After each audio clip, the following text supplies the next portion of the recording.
oh my God, they were flipping out. It's amazing. This is an amazing story. Yeah. Man, did they think this wasn't going to work at all? It was just as creepy as you read it in the script. It's gonna work. It's gonna work.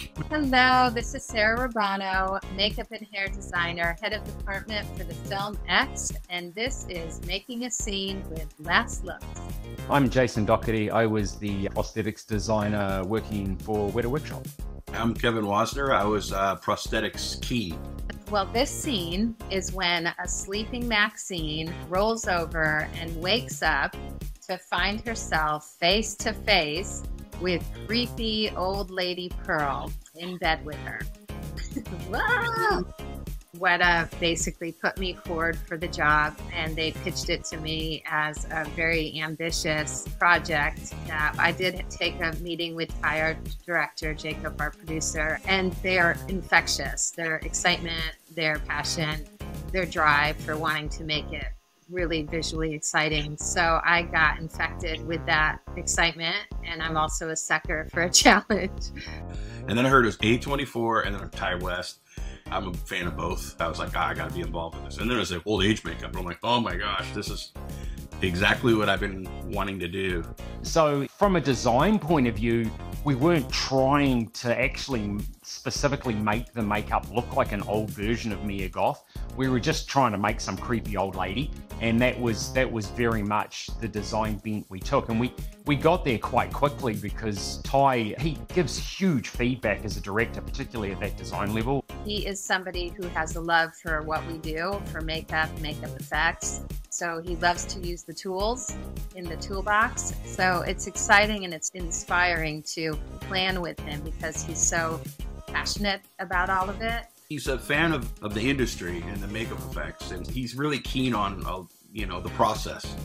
So he was always going over like, hey, man, a little more of this, a little less of this. He always had something to say about it. It was kind of cool. We kind of, like-minded horror fan guy.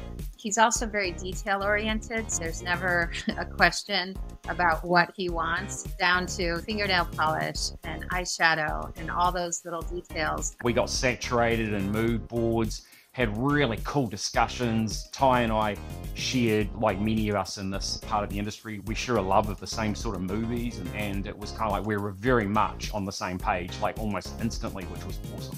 It's a very involved process, and I would much rather work with a director who is communicative and collaborative like that versus one who doesn't really care about the makeup and hair and prosthetic process.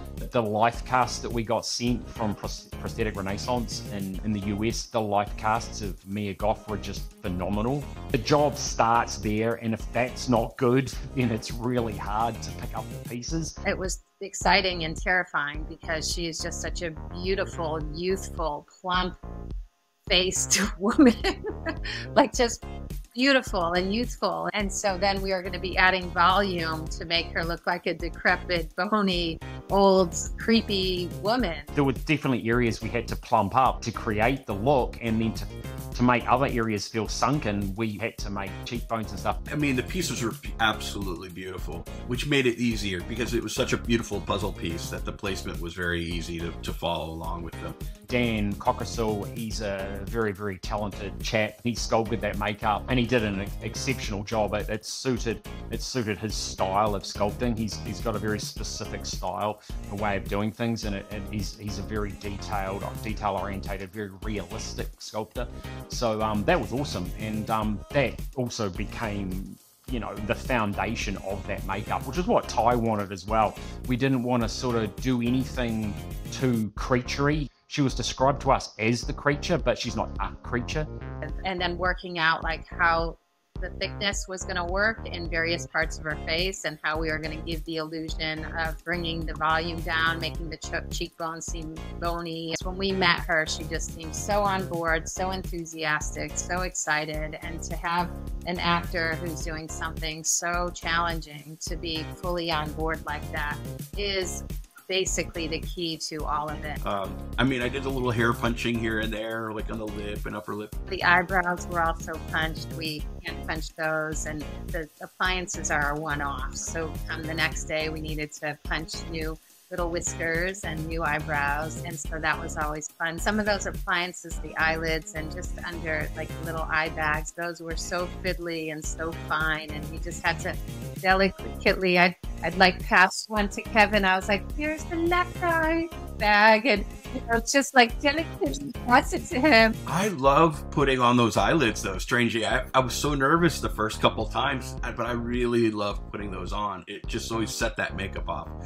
And it was the eyelids and the lips were so beautifully sculpted to cancel out her full lips. We used to put her dentures in before we did the appliances around the mouth because the dentures would plump out her lips a little bit and change the shape of her, lower half. So we'd want to have that in place so that the context was right. And then Christina Patterson designing and painting beautiful lenses for us. They were just gorgeous, the most beautiful scleral lenses I've ever seen.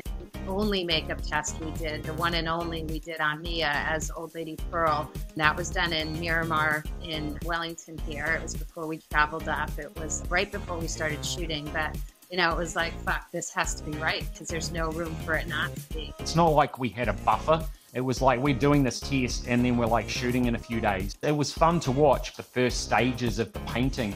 You could just all of a sudden it just started coming to life, and Mia started coming to life as well. It was a very, very surreal moment.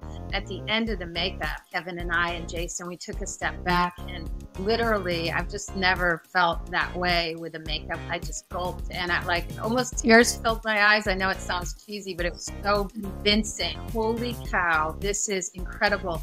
Not only that, but the director, the DP, the producer, and the first AD came on board the truck and they took a look and they were giddy. Oh my God, they were flipping out at how convincing, how amazing it was. It just blew their minds. And he just stuck his head in and he looked at it and he turned around and yelled out of the trailer, "It's gonna work! It's gonna work!" Which was a great response. Man, did they think this wasn't going to work at all and they were all like really nervous it was going to be bad or something? Because they all seemed enormously happy. And Mia started getting into it, and that was cool too because she started very quickly becoming that character. So she was shuffling around and she was kind of hunched and she was trying to just connect in with Pearl. It was such a treat to work with her and see her process. It was really interesting to do the makeup. It was kind of pointed on. She really embraced it, and she wanted us to refer to her as Pearl. And there was kind of like this gray area between, I don't remember where it was. It was like where hair wrap was on, the chest was on, and as soon as I think the cheeks were about on, it was like, hey, Pearl. They found this farm out in the middle of all these cornfields. Yeah, that house was like the real deal.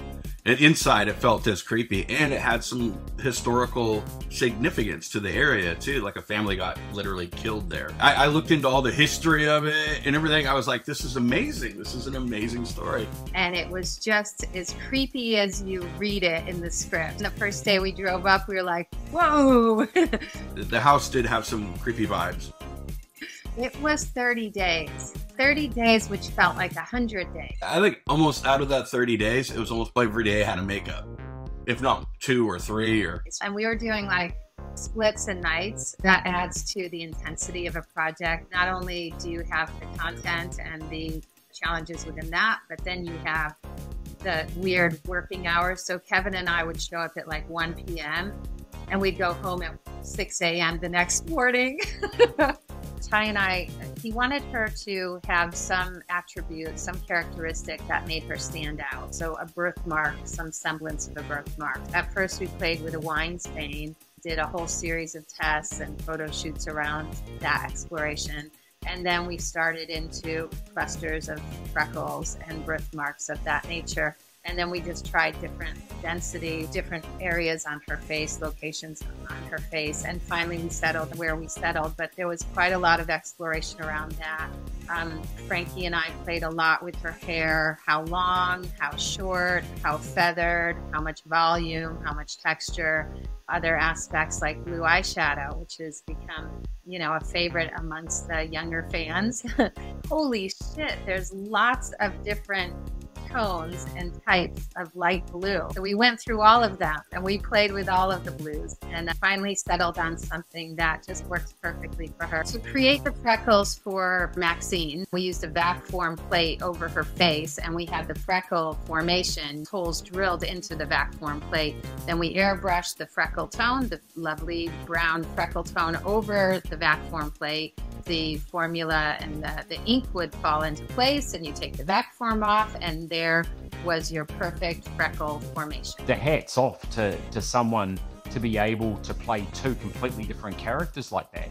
And because of the way they were shooting it, you know, it's like one day she's playing Maxine and the next day she's playing Pearl. I mean, that's crazy when, you know, just to be able to switch like that, that takes a huge amount of commitment to be able to pull that off, aside from the huge makeup that you're wearing, you know? So we had a Maxine photo double, and then we had a Pearl photo double. When we're shooting the close-ups of Maxine, of course, that's Mia Goth, made up as Maxine. And then we're using a Pearl double for those scenes. Then it would cut to the double, like over shoulder. It felt like Nutty Professor. We'd go back to the same scene the following day. Everything was just flip-flopped around, and we did it again.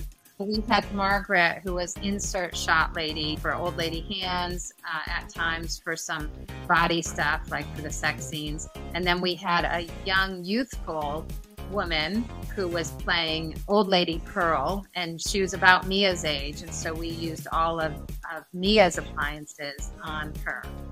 And Ty just felt that instead of using someone older, we just needed somebody with essentially the same body format and facial features, and then we just had to make those appliances work on her. What we really loved about that scene is it was just a cool showcase of both those characters. We were able to see old lady Pearl in her entirety as she takes her nightgown off, and there she is in the buff, super fucking pretty.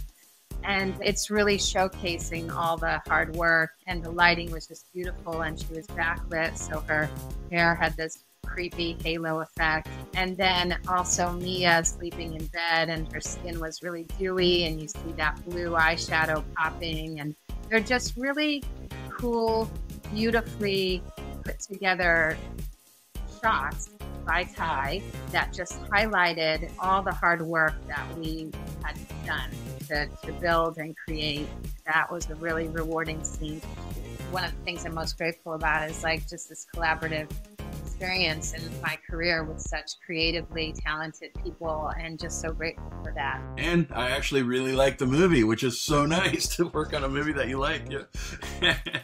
It's always cool when you go watch something you've worked on, you're like, oh, I really like this. This is cool. I rewatched it again recently, and I'm like, oh man, it's only getting better every time I watch it. Thanks for watching Making a Scene with Last Looks.